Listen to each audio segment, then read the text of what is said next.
We choose to go to the moon in this decade and do the other things, not because they are easy, but because they are hard. Godspeed, John Glenn. Roger, 0G, and I feel fine. Okay, my feet are out. Okay, I'm out. How does it feel for the United States to be the new record holder? At last, huh? We're rolling up and we can't turn anything off. Feeling increasing in a left roll.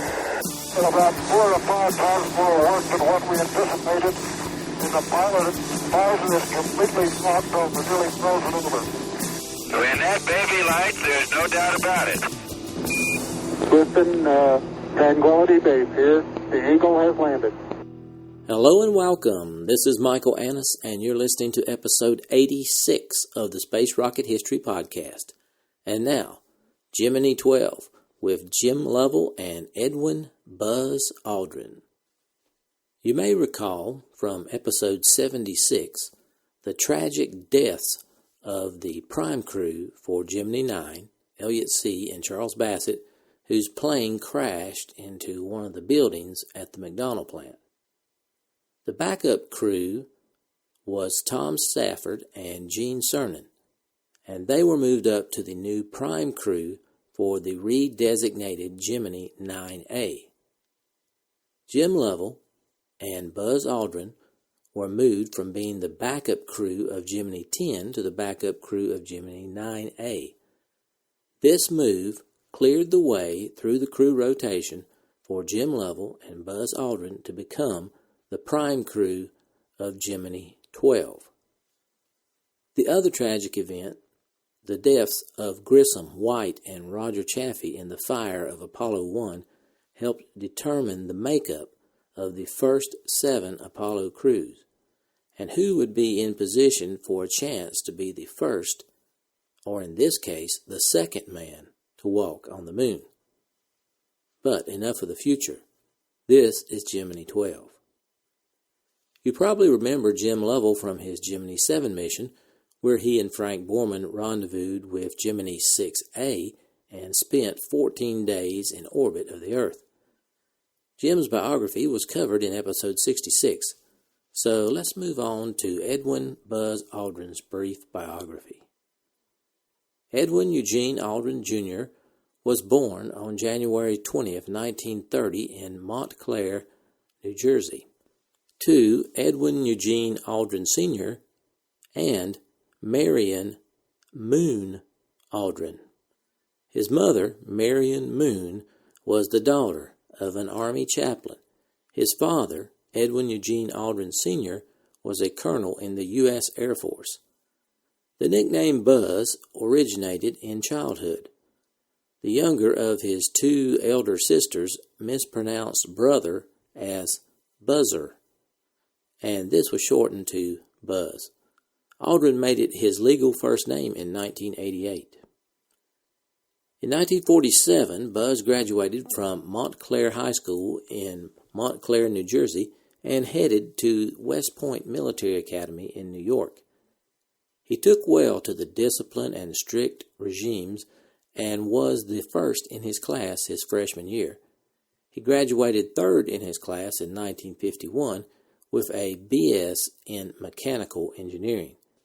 After his graduation, Buzz was commissioned as a 2nd lieutenant in the U.S. Air Force. Aldrin's father felt his son should continue on to multi-engine flight school so that he could eventually take charge of his own flight crew. But Buzz wanted to become a fighter pilot. His father relented to his son's wishes, and after a summer of hitching around Europe on military planes, Buzz officially entered the U.S. Air Force in 1951. He again scored near the top of his class in flight school and began fighter training later that year. During his time in the military, Aldrin joined the 51st Fighter Wing, where he flew F-86 Sabrejets in 66 combat missions in Korea. During the Korean War, F-86 planes fought to defend South Korea from the invasion of communist forces in North Korea. Aldrin's wing was responsible for breaking the enemy kills record during combat, when they shot down 61 enemy MiGs and grounded 57 others in 1 month of combat. Aldrin shot down 2 MiGs and was decorated with the Distinguished Flying Cross for his service during the war. The June 8, 1953 issue of Life magazine featured gun camera photos taken by Aldrin of one of the Soviet pilots ejecting from his damaged aircraft. After a ceasefire was declared between the North and the South in 1953, Aldrin returned home.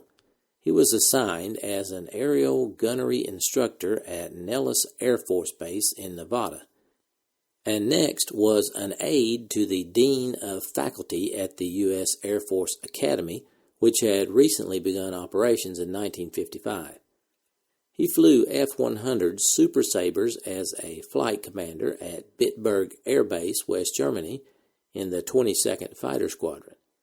Buzz also returned to school, this time at the Massachusetts Institute of Technology, where he planned to complete a master's degree and then apply for test pilot school. Instead, he earned a Ph.D. in aeronautics and astronautics, graduating in 1963. His thesis subject was Line of Sight Guidance Techniques for Manned Orbital Rendezvous. It was the study of bringing piloted spacecraft into close proximity with each other. The dedication of his thesis read, quote, "In the hopes that this work may in some way contribute to their exploration of space, this is dedicated to the crew members of this country's present and future manned space programs. If only I could join them in their exciting endeavors." End quote. After completion of his doctorate, he was assigned to the Gemini Target Office of the Air Force Space Systems Division in Los Angeles. His specialized study of rendezvous helped to earn him entry into the astronaut program shortly thereafter. But his initial application to join the astronaut corps was rejected on the basis of having never been a test pilot. However, that prerequisite was eventually lifted, and when Buzz reapplied, he was accepted into the 3rd astronaut group. Aldrin was put in charge of creating docking and rendezvous techniques for spacecraft. He also pioneered the underwater training techniques to simulate flight in zero gravity.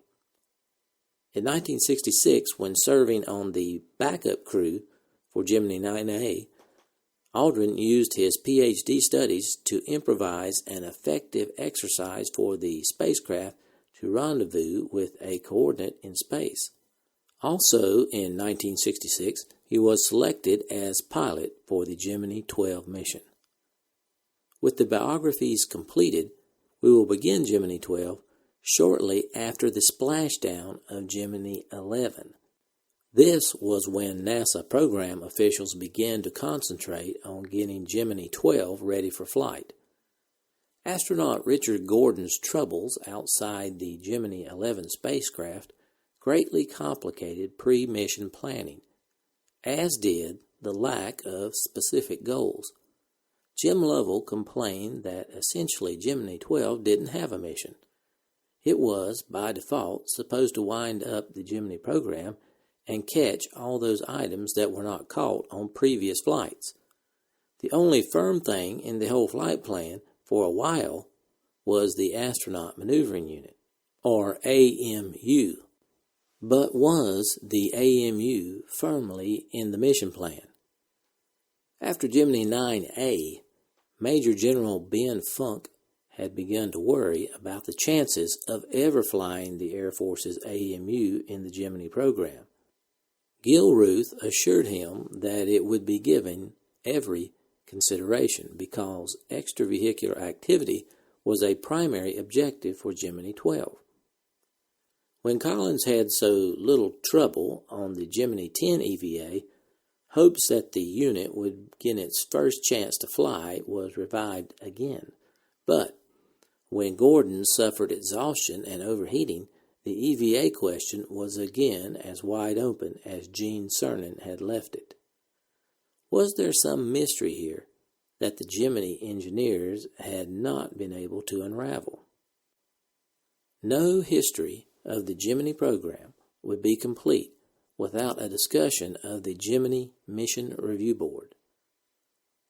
The board's first pre-mission meeting for Gemini 12 was held in Houston, where the members were being briefed on the AMU at the exact moment when Gordon was struggling with the umbilical exercise of Gemini 11.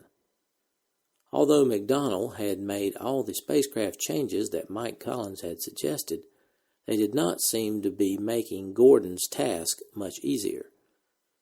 But talking and guessing were futile, and the board soon returned to the subject on the agenda, the AMU, which appeared to be well qualified, but a little complex. At their next meeting, the 4 members of the board agreed that the EVA experience from previous missions was the only factor having serious potential impact on the Gemini 12 mission.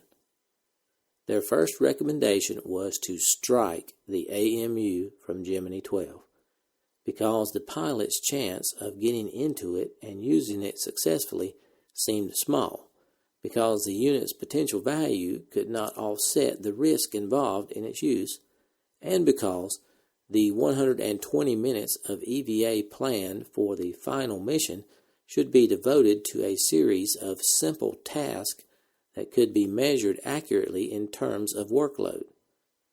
Mueller agreed with the board and on September 30th told the Air Force why the AMU was being deleted from Gemini 12. This is what he said, quote, "It is noteworthy that past EVA has revealed problems that appear less yielding to straightforward engineering solutions than other problems encountered in the Gemini program. The EVA task planned for Gemini were designed to become increasingly complex and demanding on succeeding missions, and although the experience gained on a particular mission has been carefully applied to later missions, the results has proven less than completely successful. In fact, it becomes increasingly apparent that the techniques and procedures devised for EVA have evolved from analysis, theories, and experimental concepts that in certain critical instances, and for reasons currently beyond our grasp, are not entirely accurate. Consequently, I feel that we must devote the last EVA period in the Gemini program to basic investigation of EVA fundamentals through repetitive performance of basic, easily monitored and calibrated tasks." End quote. But even while the board was being briefed on the AMU, Buzz Aldrin was practicing with it underwater in a swimming pool at McDonough, Maryland. Later, a flight-ready AMU was installed in Spacecraft 12's adapter at Cape Kennedy. But on September 23rd, the day Mueller received the review board's recommendations, the AMU was pulled out. Aldrin, who had once worked in the Air Force Experiments Office in Houston, was disappointed at the loss of the AMU. He was also concerned about what was to take its place in the fast-approaching mission. By July, the crew of Gemini 12 was being assigned some rather precise objectives. In fact, the flight was soon extended to 4 days to give the crew time for experiments that depended on nighttime operation. Over the course of the program, mission planning had steadily progressed to expand manned spaceflight experience, but Gemini 12 assumed a more conservative cast, as shown by a comparison of preliminary and final flight plans for the mission. In July, for example, the primary objectives were rendezvous and docking, preferably in the second spacecraft orbit, and extravehicular activity with the AMU. 2 of the secondary goals were repeats, re-rendezvous from above, which was done first on Gemini IX-A, and a tethered vehicle exercise from Gemini XI. Then came the decision to delete the AMU, and Mueller told Chuck Matthews that he also opposed the re-rendezvous plan. Next, rendezvous and docking shifted from second to the third spacecraft orbit, which had already been accomplished in previous missions. These changes, of course, affected the flight plan, delaying a final version. Charles Matthews told MSC's senior staff as late as mid-September that the hardware would be ready for launch, but the flight plan was still not firm. The final flight plan was not ready until October 20th, and it contained no surprises. Just about the only innovation was the non-spinning gravity gradient mode of station keeping. But that was not really new, since Conrad and Gordon had tried it without success on Gemini XI. There would be no trailblazing on this final mission.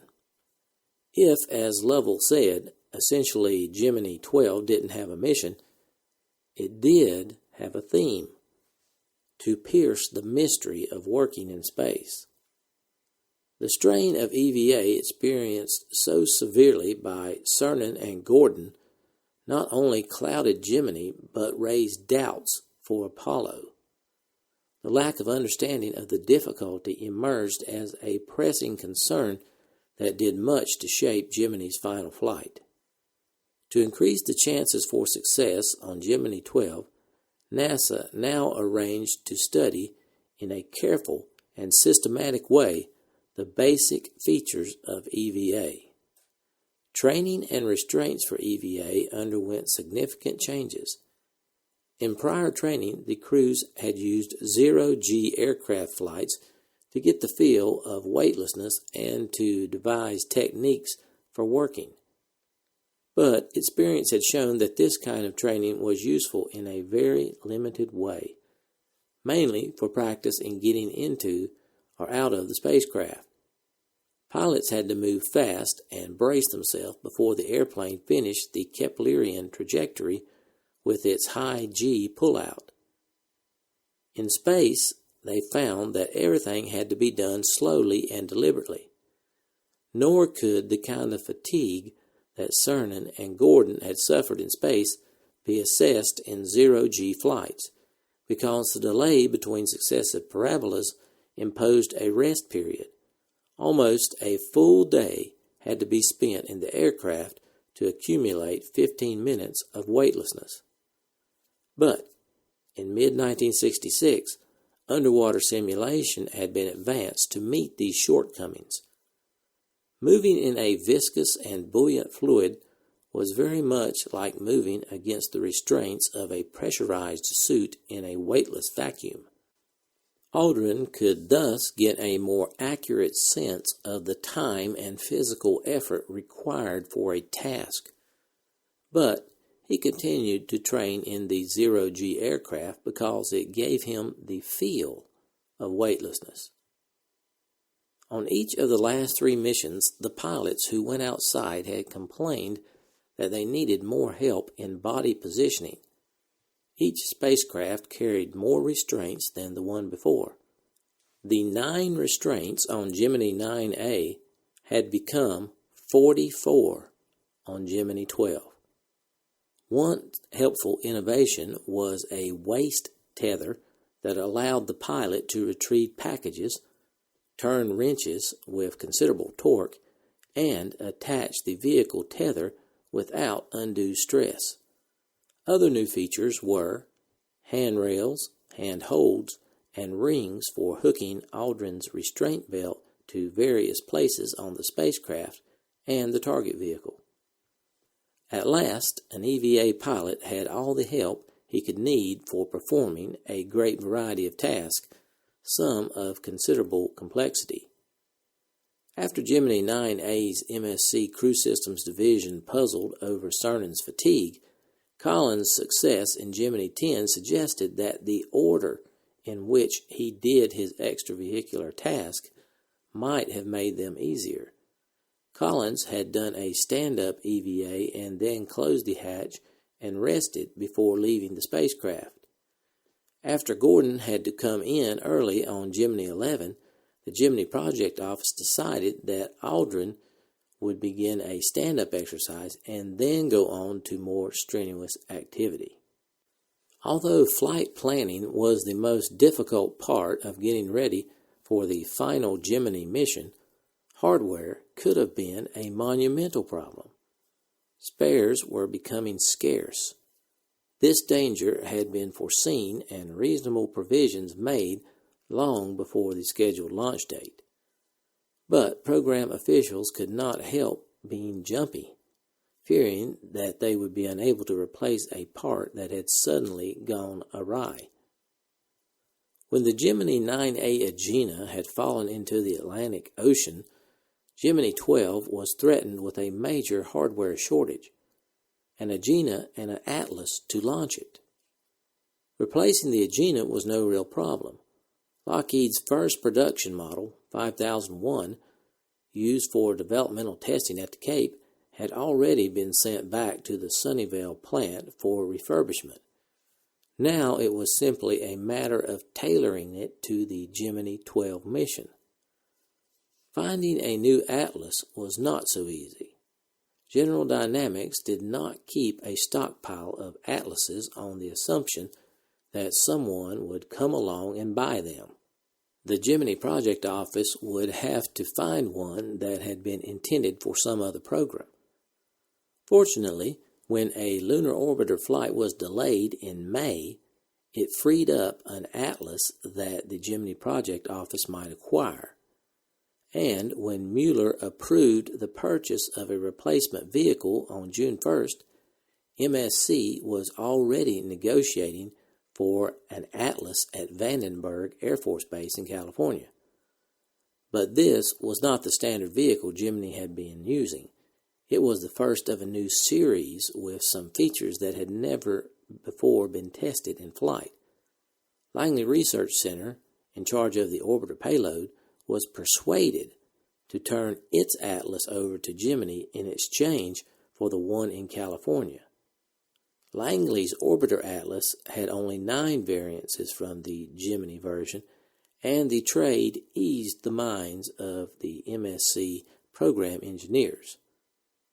By the end of September, the new Atlas waited on Pad 14 at Cape Kennedy for its call into action.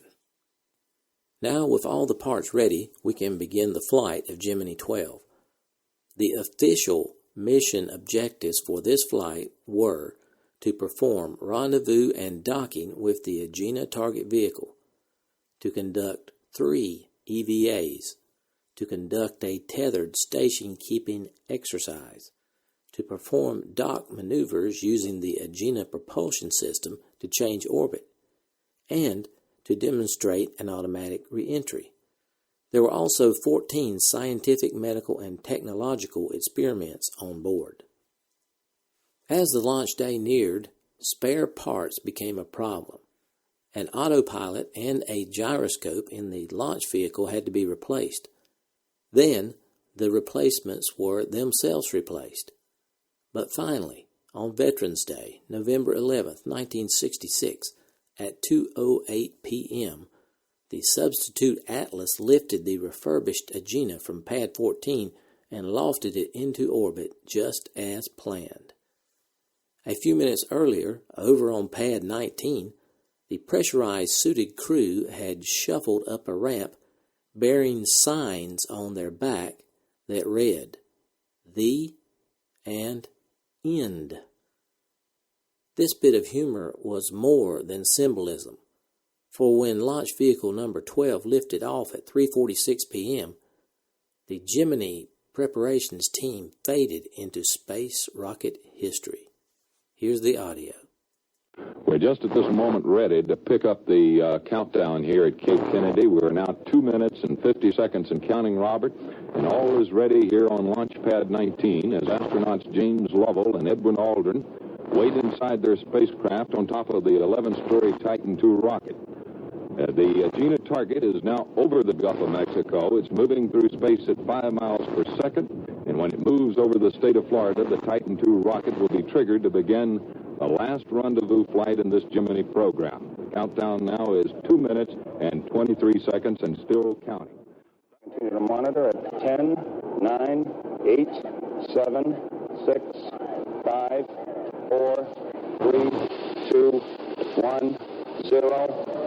We have ignition.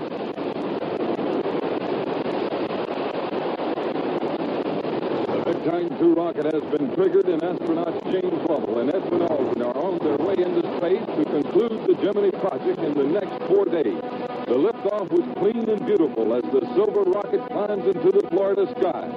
Command pilot Lovell, the space flight champion in time spent in orbit, is scanning the Gemini 12's instruments, reporting their readings to the Mission Control Center in Houston.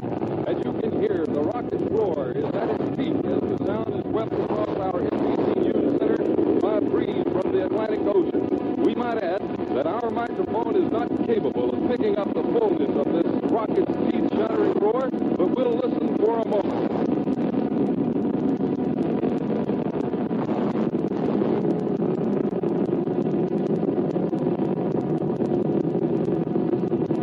The Titan II rocket's two big motors are spouting 430,000 pounds of thrust to push astronauts Lovell and Aldrin toward their rendezvous with the Agena target. If orbited successfully, the astronauts hope to catch the Agena 3 orbits from now over the southern Atlantic Ocean, approaching the eastern coast of Africa. The Gemini 12 rocket is beginning to tilt over in its flight path over the ocean. It appears to be rising on a transparent column of heat. The rocket that uses fuel which does not burn bright flame. Instead of the usual fire we're generally used to watching here, we are now losing sight of it. But in Houston, Texas, at the Mission Control Center, Terry White is there. He has all the maps and charts necessary to watch these men go into orbit. We switch now for his continuous commentary. 140. We are now receiving the live voices of the astronauts from the Gemini 12 spacecraft. Roger.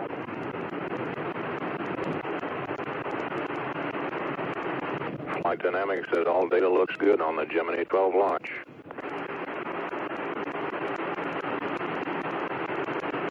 Mission Control is go for staging.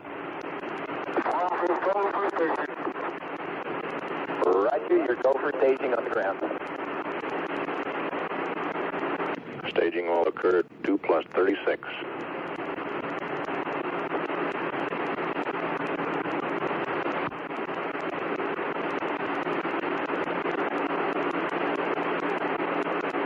DCS updated. Roger, DCS.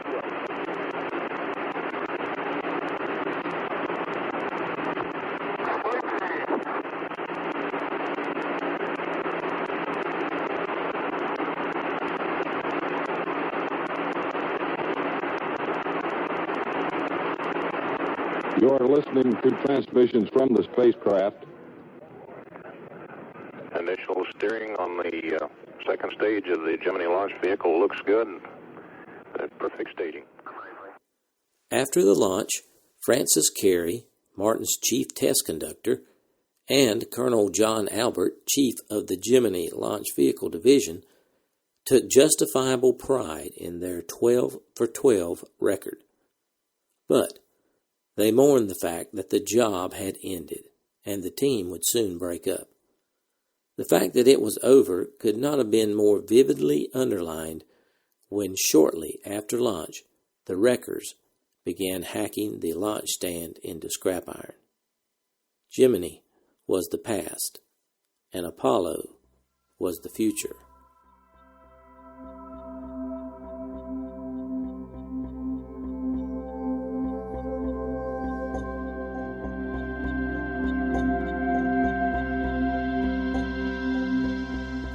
Thanks for listening to this archive episode of the Space Rocket History Podcast.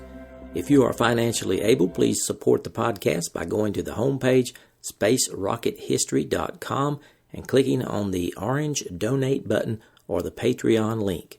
Thanks.